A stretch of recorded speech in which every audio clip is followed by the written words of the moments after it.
وبركاته. بسم الله الرحمن الرحيم. الحمد لله رب العالمين، والصلاة والسلام على أشرف الأنبياء والمرسلين نبينا محمد وعلى آله وصحبه أجمعين. أما بعد، سوالات و جوابات بدي مباركة سلسلة کی دا زمانگا یوسل وصل و اختم نشسته دا اللہ پا توفیق سره چی بدی کی دا آغا پختنو او سوالاتو جوابات کیگی چی آغا درونو دا خویندو طرف نرا رسیدلی دی. او اکثر ملگری رونو خویندی دا گیله کئی چی زمانگ دا سوالاتو جوابات دا زر نمیلاویگی، نو دا غی دا پارا معذرت خواهیو زکا چی سوالون دیر دی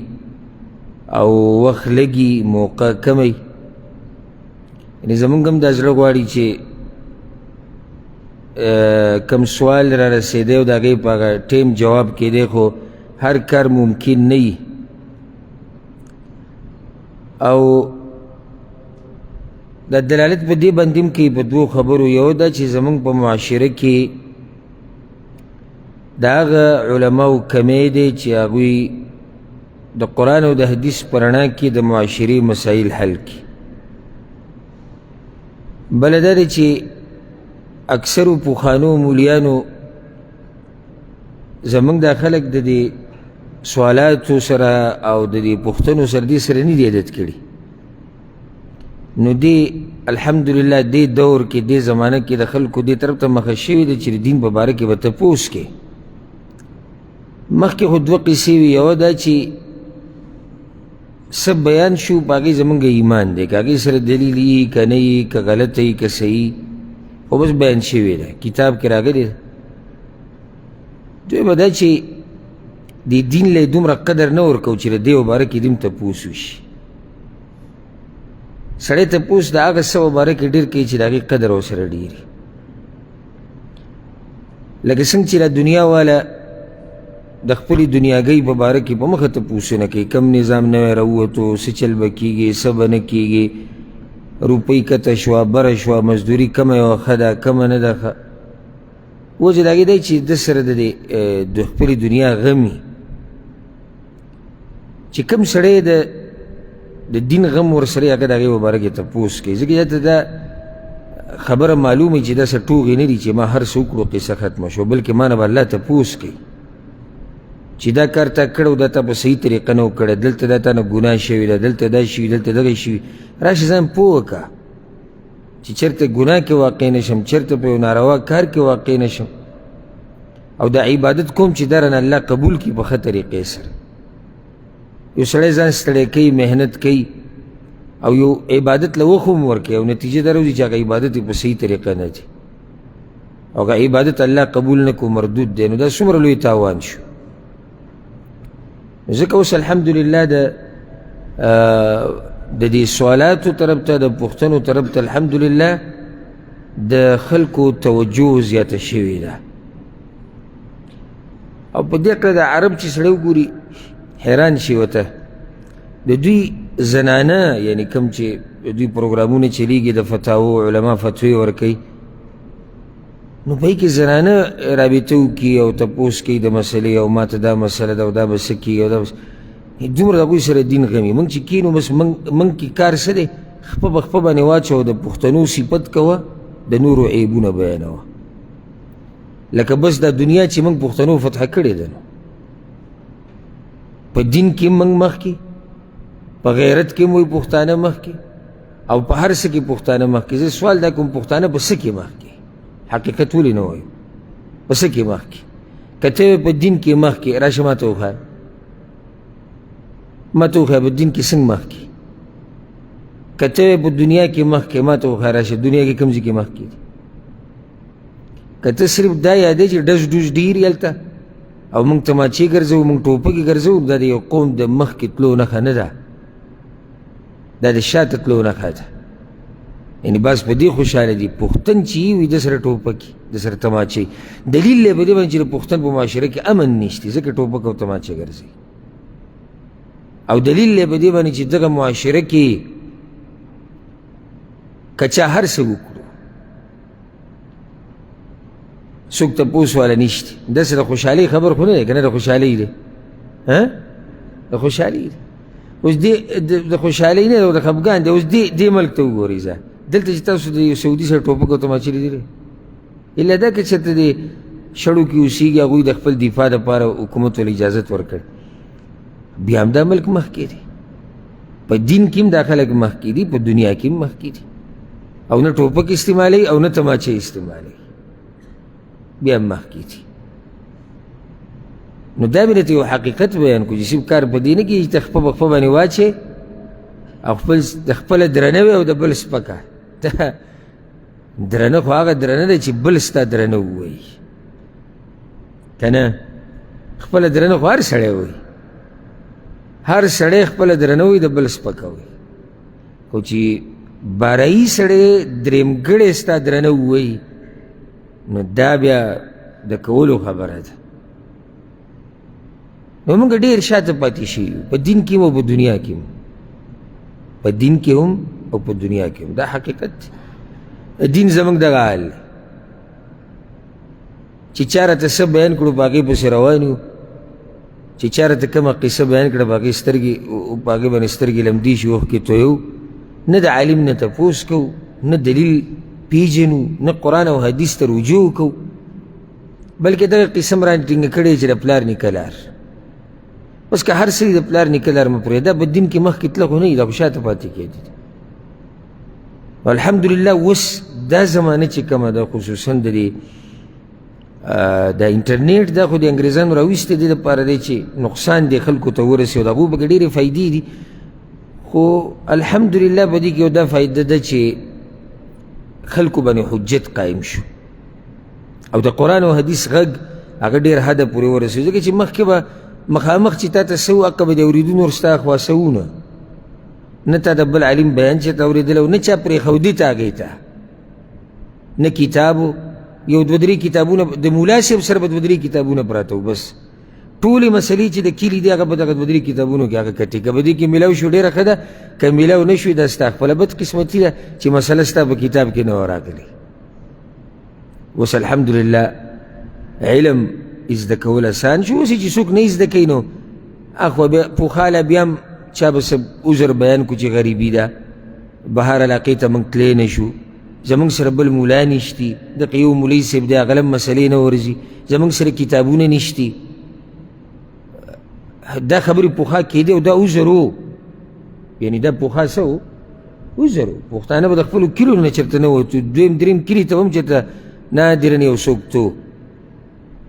نو دومره وسایل نه. اوس نن سبا ته ما ته څه وایې چې دین نشي زده کولی څه وجه ده که ته دا وایې چې هغه عالم زمانه لرې دی انټرنیټ کې ګوره او زموږ دې بیان ته الحمدلله په زرګاو خلک الحمدلله الله دې قبول کړي دې نه فایدې اخلي او دې ته ناست او دا لیکي او دا یادوي څوک په امریکا کې او څوک په انګلینډ کې او څوک په ایران کې او څوک انډیا کې او څوک پاکستان کې او څوک افغانستان کې او څوک سعودي عرب څوک دوبۍ کې. نو اوس دلته دا هم نشي ویلی چې د عالم زمانه لرې دی ویې ګوره یاره د هغه د درس وخت زمانه لاړ نه وروسته یې وګوره ما سره کتاب نه و په دې انټرنیټ کې دومره کتابونه دي چې تپوس یې مه کوه نو تا سره کوم عذر دی زه په عربۍ نه پوهېدم دا عذر چلیږي څنګه چلیږي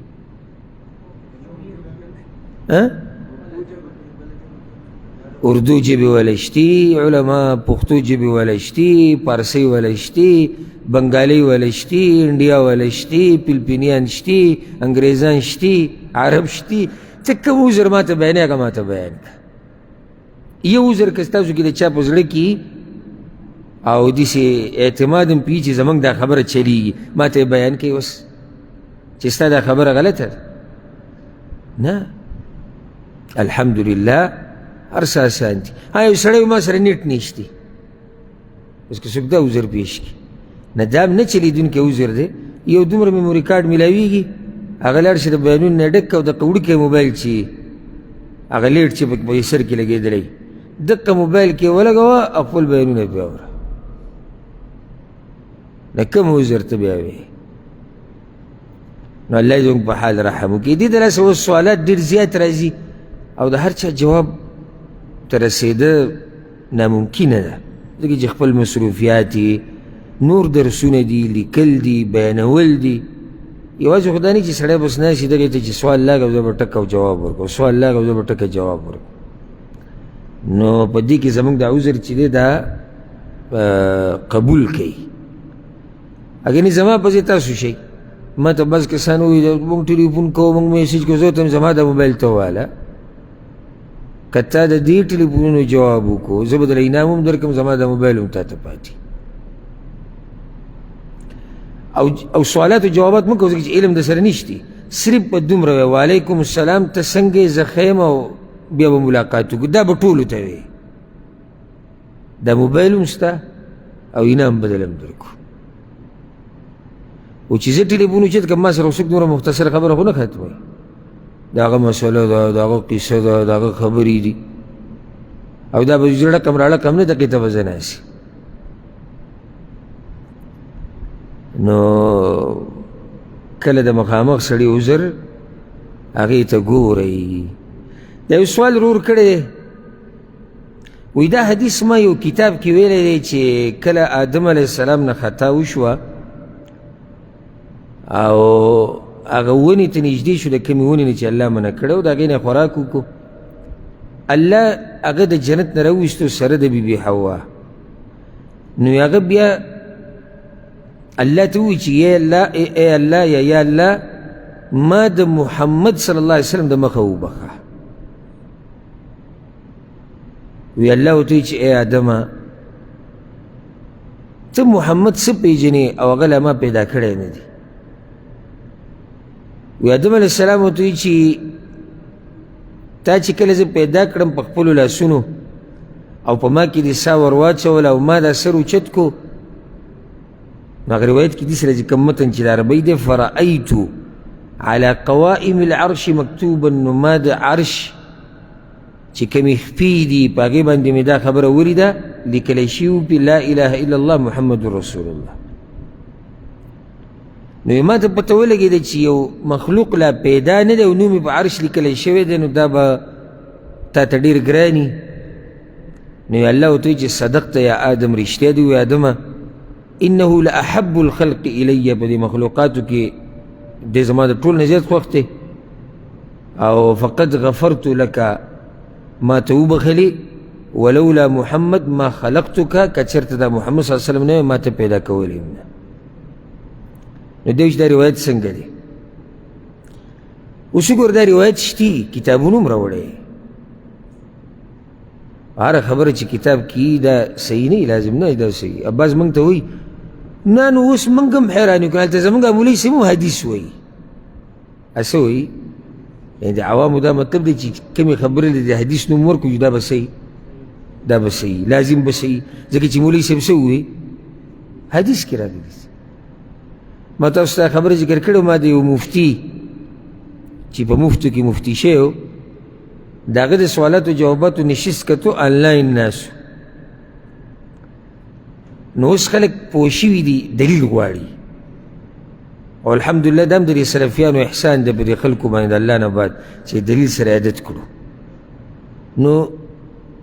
دی ورته څه وایي او دا کېږي حدیثونو کې راغلي دي، نه دا نه کېږي حدیثونو کې دې نه منه راغلی ده، او چې دا کېږي حدیثونو کې دا مسله راغلې. اوس دغه خلک هم بیا وایي نو هلته زموږ مولوي صاحب هم وایي چې حدیثونو کې راغلی ده، دې مولوي صاحب ته حدیث وښو، نه دا حدیث قیم دا صحیح دی که ضعیف دی منګړت دی څه دی دا ته پته شتي نه. نو صرف په حدیث ټکي پسې کوم دی چې هغه بیان کوي چې حدیث کې دي. اوس دا به روایت شتي خو دا منګړت روایت دی، دا ضعیف نه دی. یو ته ویل کېږي الحدیث الضعیف کمزور، یعنی سند شتي منځ کې پکې کمزورتیا د هغې دلاسې نه منلی کېږي. یو ته ویل کېږي الحدیث الموضوع، منګړت روایت د پیغمبر په نوم باندې دروغ جوړ شوي دي. او دا روایت امام حاکم راوړی دی خو د دې په سند کې یو راوي دی عبدالرحمن ابن زید ابن اسلم، او د محدثینو په تله کې دا انتهایی کمزوری راوي دی. بلکې په خپله امام حاکم دا روایت راوړی دی او هغه دا وایي په بل ځای کې ویلي دي وایي دا عبدالرحمن بن زید چې دی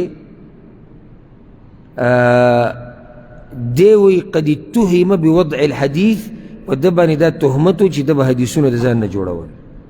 نو چې اوس په سند کې داسې سړی راغی چې هغه بدنام په څه دی د ځان نه حدیثونه جوړوي دا حدیث به صحیح که نه ولې ځکه چې منځ کې به کې داسې سړی راغی چې هغه څه دی یعنی بدنام په معمولی خبره نه دی یو خو یو سړی کمزور دی حافظه کمزوري ده د شیخ سره ملاقات نه دی شوی او د هغه نوم علي بل څه داسې کمزورتیا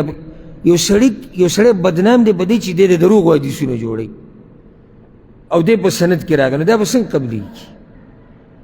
او ما ورته د دنیا په مسله کې نه مني لکه کله موږ ته څوک څه خبره کوي که نه یاره ما د پلاني نه دا خبره اورېده مړه پلانی پرې دا خو دروغجن سړی د ټول خلک یې پېژني د دنیا په مسله کې نه منو نو اوس په حدیثونو کې ته څنګه هغه سړی مني چې هغه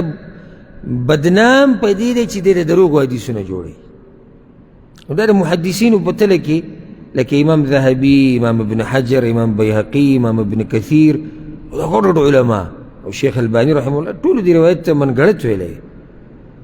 بلکې دا روایت د قرآن خلاف دی او چېرته صحیح حدیث د قرآن خلاف راتلی شي نشي راتلی دا موحي دا موحي د وحي چې ته یو بل سره ټکراو خوري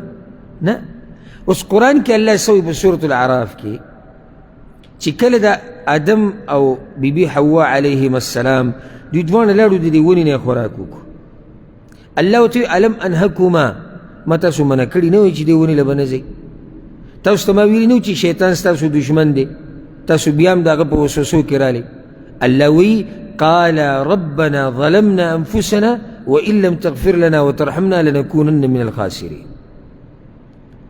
هغه دواړو وایي چې ای الله موږ د ځان سره ظلم کړی دی که ته موږ ته بخښنه نه کړې موږ به تاوانیان او په صورت البقره کې الله وی فتلقى آدم من ربه کلمات فتاب علیه آدم علیه السلام ته الله یو څو خبرې ښوولې وي د هغې د لاسه یې وله توبه قبوله کړه خبرې څه وي هغه هم دغه قرآن کې دي سوره اعراف ته دي نو بیا خو د دغه آیتونو او د دې حدیث په منځ کې د روایت په منځ کې ټکراو دی ځکه دلته خو دا دی چې د پیغمبر صلی الله علیه وسلم د مخې دلته خو دا چې د پیغمبر صلی الله علیه وسلم په واسطه بخښنه غوښتلې ده